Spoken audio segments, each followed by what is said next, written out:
¿qué tal, amigas y amigos de América Latina y el mundo? Sean cordialmente bienvenidos a su programa 7 Preguntas con este servidor, Ernesto Villegas.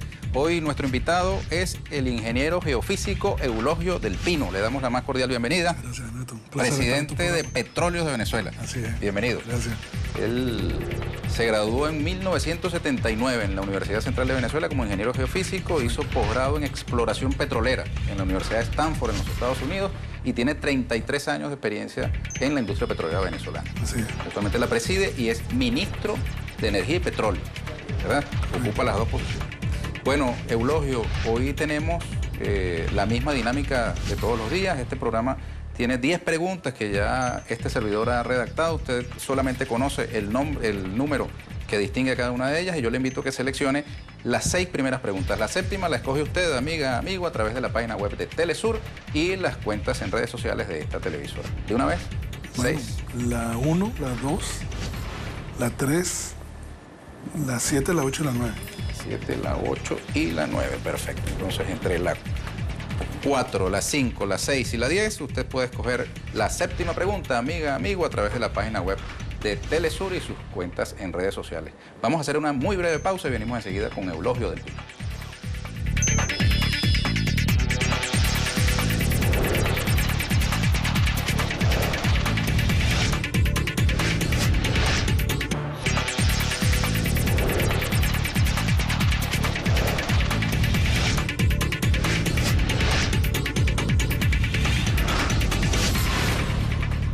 Bien, vamos directo con las preguntas para Eulogio del Pino. Él es presidente de Petróleos de Venezuela, ministro para la energía y el petróleo acá en la República Bolivariana de Venezuela. La número 1 dice así: ¿era o no previsible la caída de los precios petroleros que ha afectado a la economía de los países exportadores, entre ellos Venezuela?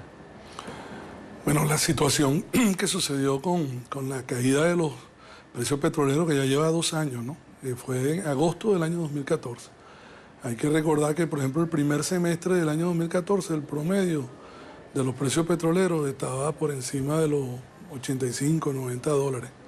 Y repentinamente, en el mes de agosto del año 2014, bueno, una caída muy brusca de esos precios que llegó hasta tener mínimos en enero de este año, cuando llegamos a tener para la cesta de Venezuela, bueno, menos de 20 dólares. Allí en 19 dólares llegó a estar un día, ¿no? Y como bien lo ha dicho nuestro presidente Nicolás Maduro, bueno, hubo un mes que prácticamente de más de 3.200, 3.500 millones de dólares que nosotros aportábamos mensualmente a la industria petrolera del Estado, bueno, llegamos a aportar apenas 77 millones de dólares durante un mes este año, ¿no? ¿Qué pasó allí? Bueno, fue una confluencia de diferentes acciones, ¿no? Pero sobre todo una influencia que tuvo que ver directamente con los Estados Unidos y una muy mala estrategia que forzó la Arabia Saudita allí en la OPEP, en unas discusiones que hubo durante ese año 2014. Por un lado, los Estados Unidos comenzaron a desarrollar y usaron y abusaron, diría yo, de la técnica del fracking. Fracking es fracturamiento en inglés y significa una técnica que fractura la roca, la lutita, impregnada de petróleo, utilizando agua y químicos. Y el agua lo usa de yacimientos subterráneos. Y eso es algo que obviamente va en contra del medio ambiente, tiene consecuencias, pero bueno, uno de los objetivos del legado, entre comillas, que el presidente de los Estados Unidos se fijó como meta en su mandato, fue hacer independiente a los Estados Unidos de la importación de petróleo a cualquier costo. Y el costo fue incluso el impacto a su medio ambiente en muchas de las áreas de donde se está produciendo hoy en día de la lutita petrolífera que fracturan y que llevó a subir la producción de los Estados Unidos en más de 4 millones de barriles por día. Hay que verle la cara a 4 millones de barriles por día. Ese tipo de roca es una roca que se depleta muy rápido. ¿Ahora qué fue? ¿Se subestimó la capacidad de los Estados Unidos de inundar el el mercado petrolero con esa producción adicional? ¿No se tomó el riesgo del fracking en su debido Allí momento? hubo muchas discusiones en el seno de la OPEP. Yo en aquel momento no era ministro, era el compañero Rafael Ramírez, y él me cuenta que en aquellos momentos había mucha discusión dentro de la OPEP. Se veía las implicaciones que estaba teniendo Estados Unidos. Puede haber habido cierto tipo de acuerdo para que con esos precios, era la única forma que los Estados Unidos subiera la producción, con esos precios. Se ha demostrado de que ese tipo de producción por debajo de 65, 70 dólares ya no es económicamente rentable. De hecho, sin embargo ha bajado. Y desde hace un año, de 3.500 taladros que ellos tenían, ahora tienen 300 taladros apenas. Ha bajado pero dramáticamente con la cantidad de desempleo que ellos producen. Entonces, y ellos, la producción ha bajado en un año, ha bajado ya 1 millón de barriles por día. ¿Y entonces qué es lo que tiene bajo el precio? Entonces, bueno, allí hubo una estrategia también muy discutida en la OPEP de Arabia Saudita.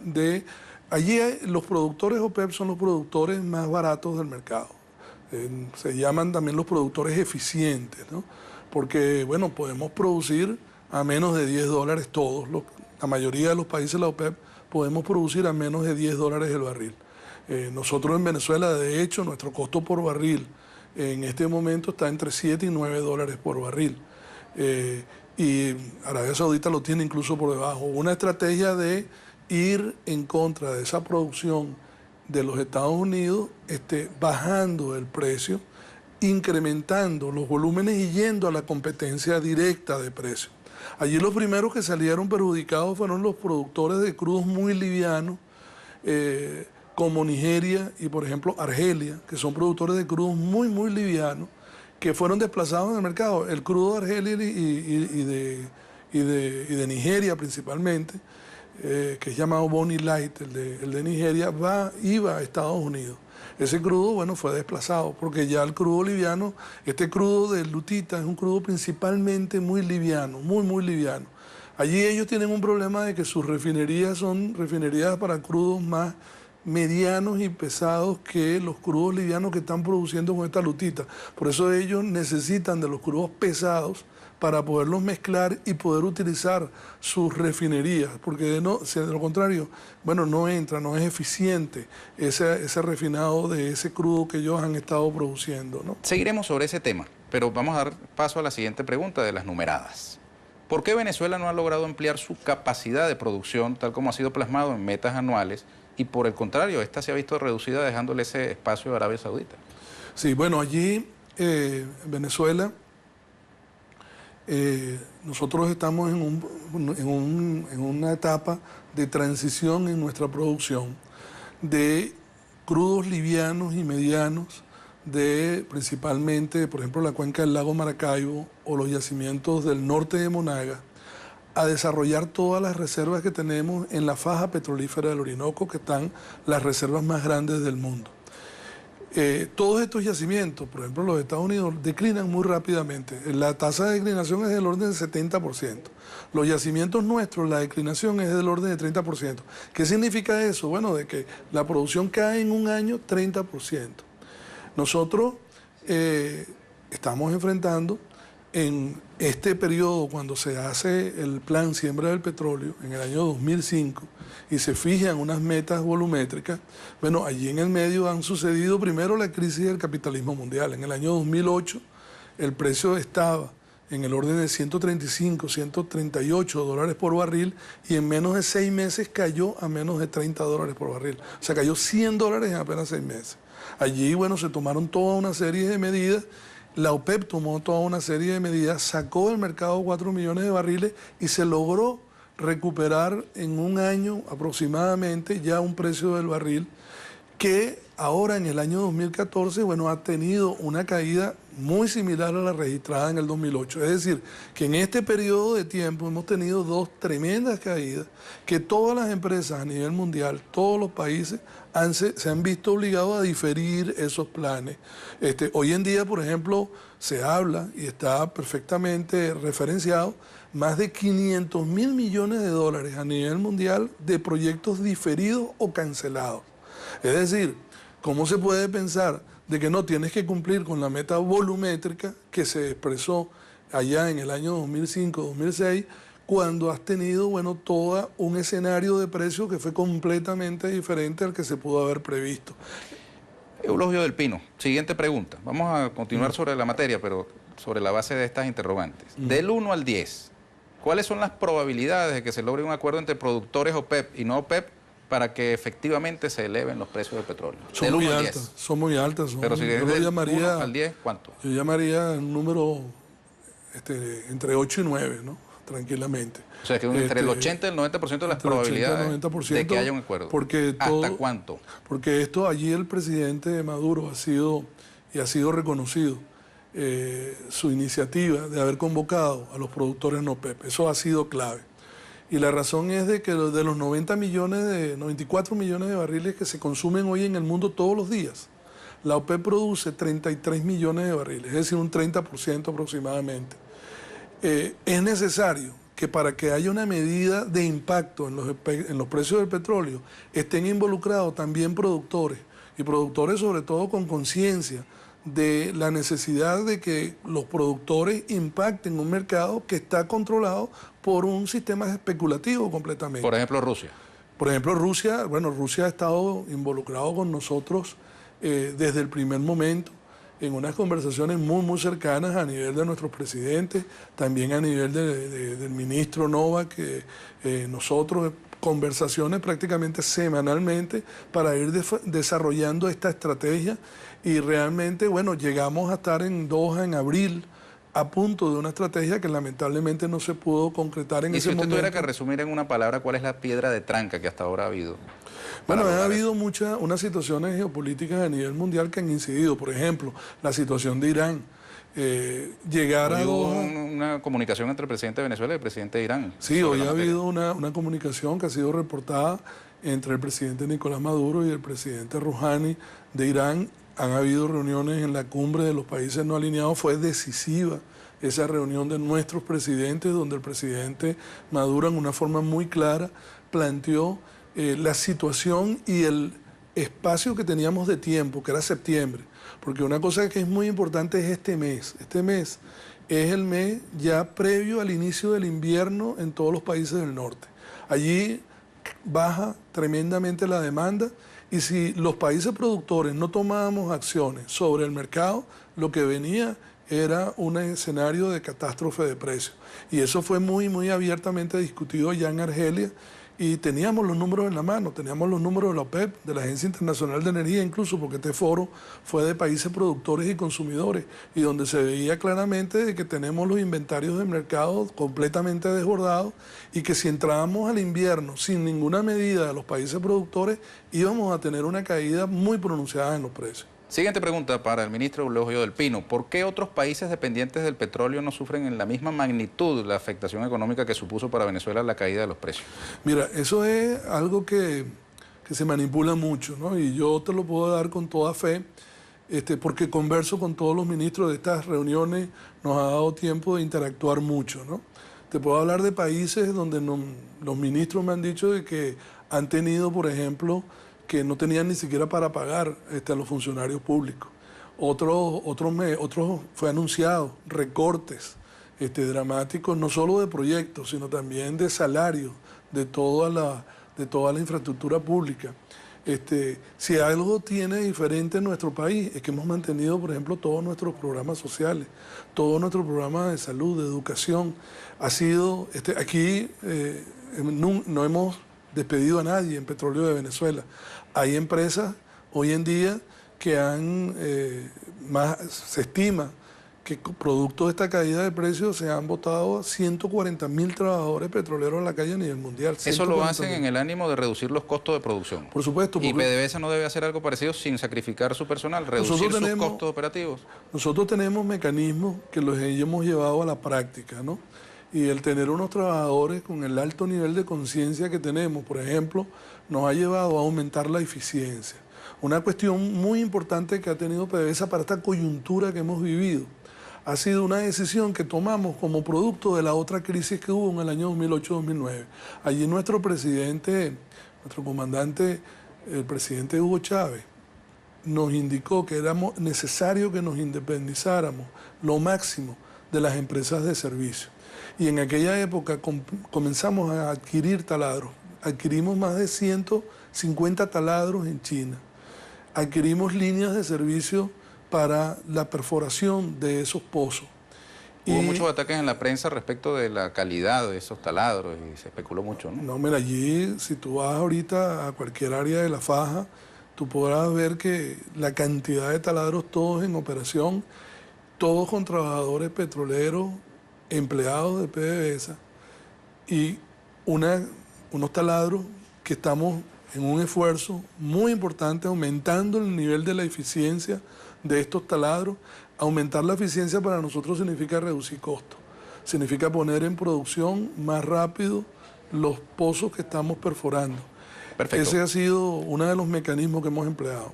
Eulogio del Pino, PDVSA lanzó una oferta de canje de bonos por unos 7.000 millones de dólares. Correcto.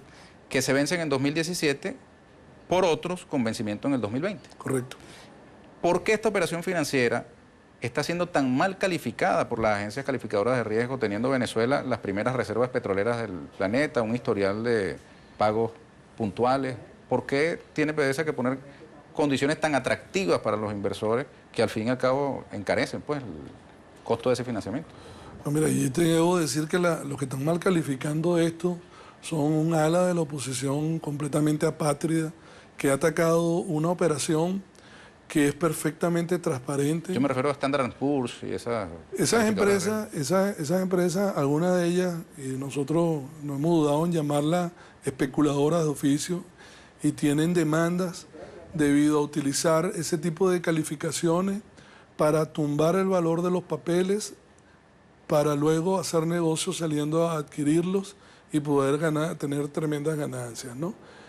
Aquí la Asamblea Nacional aprobó. Bueno, aquí la Asamblea Nacional ha llegado al extremo en contra de la operación. de que de ese pronunciamiento enviárselo a las embajadas extranjeras en nuestro país, algo que es completamente ilógico, de que haya venezolanos. Bueno, esos son los mismos venezolanos que usaron o trataron de usar la industria petrolera en contra de nuestro presidente Chávez en el año 2002, en aquel golpe, utilizar la industria petrolera y algunos empleados de esa industria petrolera en contra del mismo país. Ahora están tratando de una operación que es totalmente transparente, que es voluntaria de hecho, para los tenedores de bonos, y de que estamos ofreciendo simplemente que unos bonos que van a vencer en el año 2017, entre abril y noviembre, y que tienen una componente que vence ahora en noviembre, una parte, estamos cambiando por un bono que va a vencer en el año 2020 con una tasa de interés de 8,5%.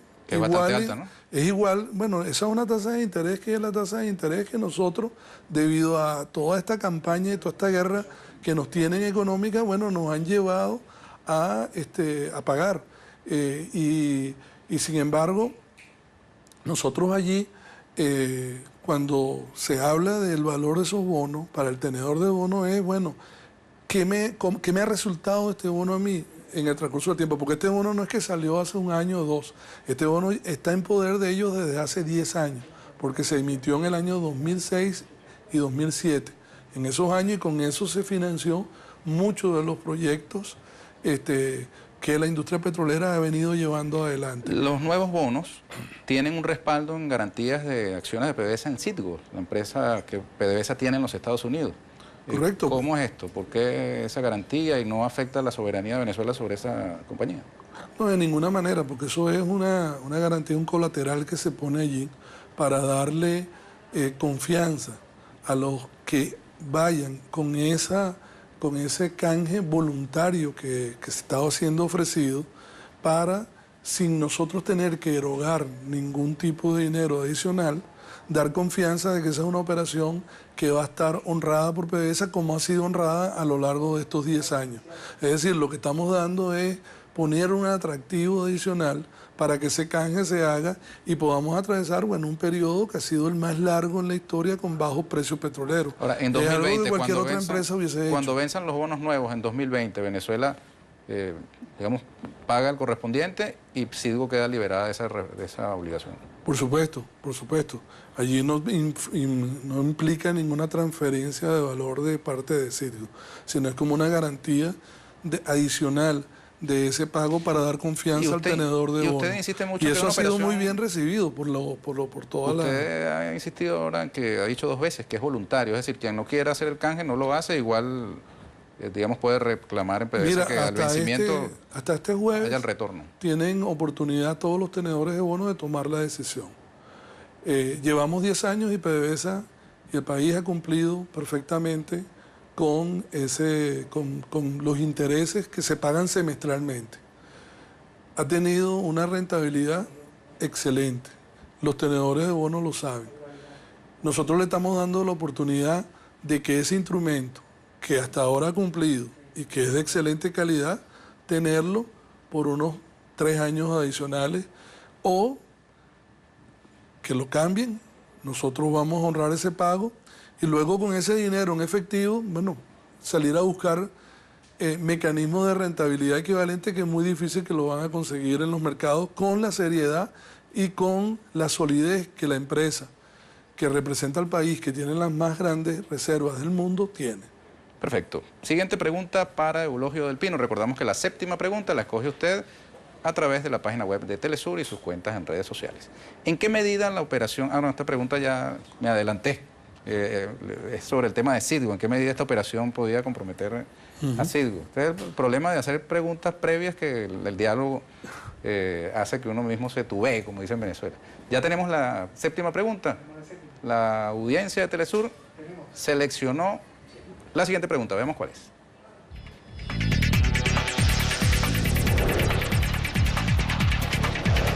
La 7ª pregunta es la numerada con el 5. Veamos cuál es.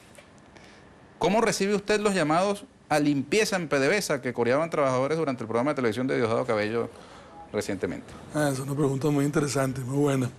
Mira, Petróleo de Venezuela ha sido la única empresa que fue atacada desde adentro.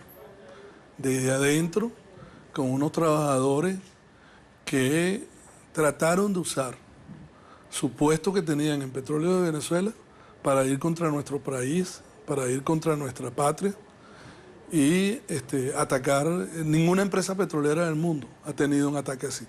Eso hace de que nuestros trabajadores sean, bueno, los más celosos guardianes de lo que significa tener patriotas al frente de una industria que es vital para nuestro país.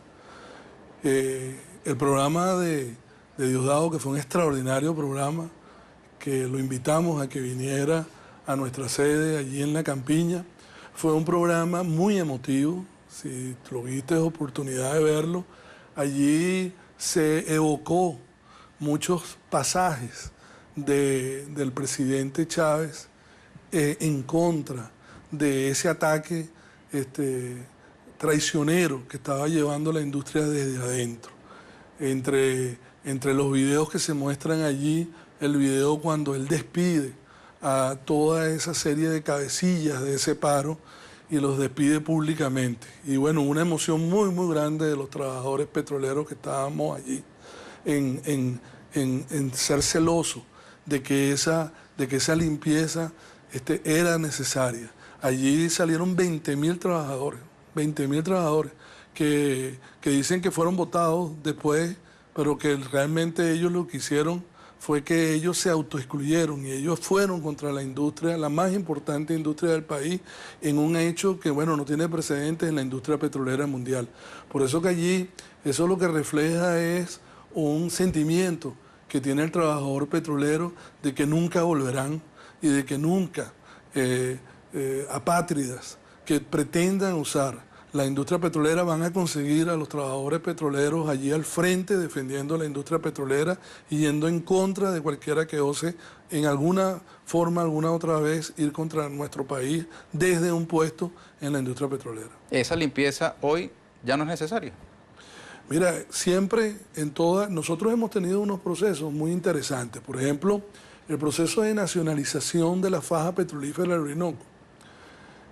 Ese proceso donde era completamente operada por empresas extranjeras transnacionales. Algunas todavía tenemos juicios contra ellos, de ellos contra nosotros, como la ExxonMobil y ConocoPhillips. Allí a todos los trabajadores que trabajaban allí en esas empresas que eran transnacionales, eran empleados de esas transnacionales.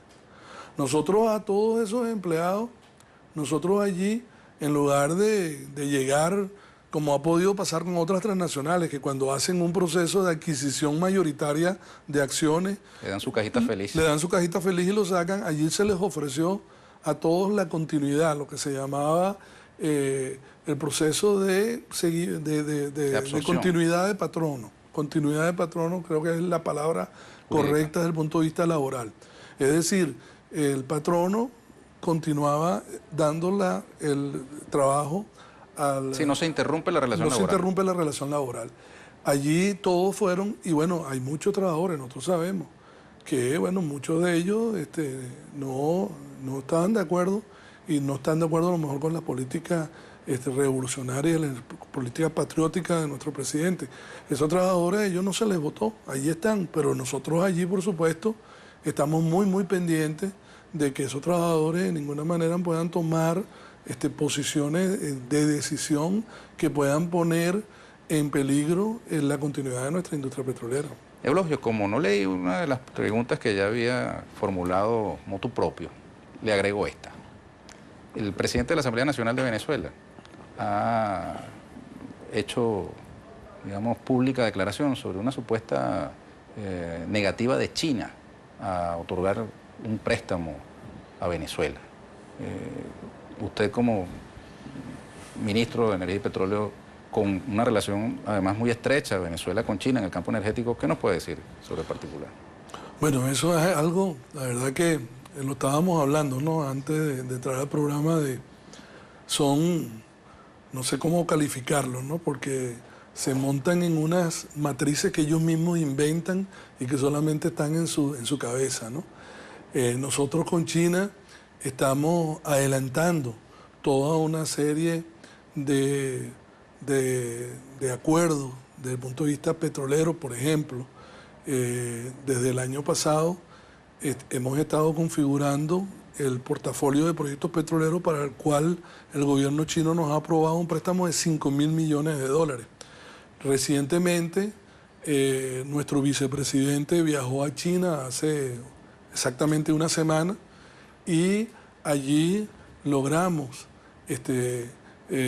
definir toda una serie de mecanismos mucho más expeditos para que la empresa Sinovenza, que es una empresa mixta que tenemos entre la empresa CNPC y PDVSA, vaya a la expansión de un nuevo despojador que va a aumentarle la producción de esa empresa mixta a 330.000 barriles por día.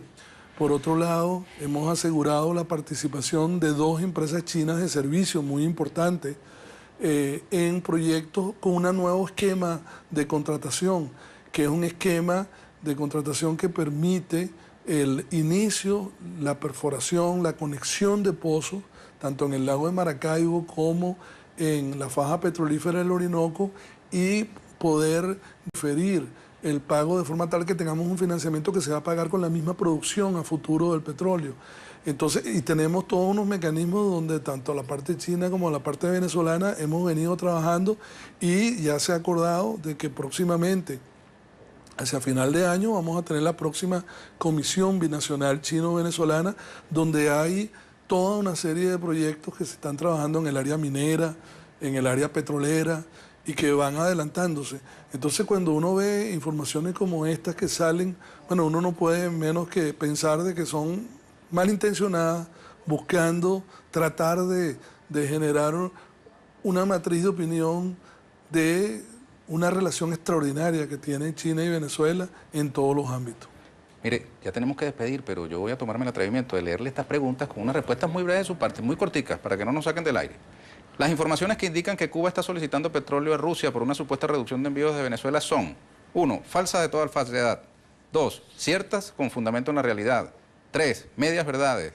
4. Ninguna de las anteriores.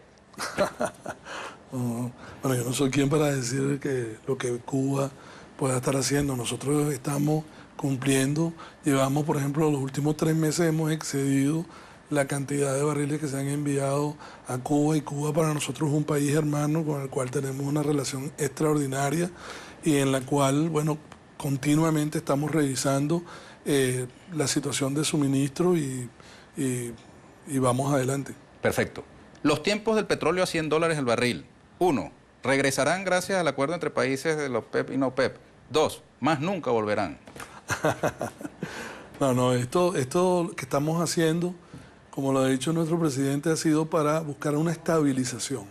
Allí yo creo que nadie nos conviene, ni a productores ni consumidores, tener alzas y bajadas del precio bruscas. Lo que buscamos es un precio de equilibrio. Perfecto. Es la estabilidad. Terminemos con un mensaje suyo muy breve a las venezolanas, venezolanos, a nuestra audiencia en América Latina y el mundo. Bueno, de que tengan confianza, de que nosotros, el gobierno de nuestro presidente Nicolás Maduro, bueno, ha hecho un esfuerzo extraordinario reconocido a nivel mundial para buscar esa estabilidad en los precios, esa recuperación necesaria que todo el mundo está buscando en los precios para buscar esa estabilidad que estabiliza las economías a nivel mundial. Porque muchas veces se dice, no, es que por nada más la economía de Venezuela. No, es que la economía mundial se desaceleró extraordinariamente debido a toda esta situación que se produjo en los últimos 2 años. Esto es por el bien de la economía mundial, todo lo que se está haciendo en todo el mercado petrolero, donde Venezuela ha tomado un rol protagónico en todas estas reuniones en estos últimos 2 años, gracias al esfuerzo de nuestro presidente. Perfecto. Muchas gracias. No, gracias a ti, Éxito. A ustedes, amigas y amigos, muchísimas gracias por habernos acompañado. Los esperamos en una nueva oportunidad en 7 preguntas con este servidor Ernesto Villegas, siempre con muchísimo respeto por ustedes. Hasta la próxima.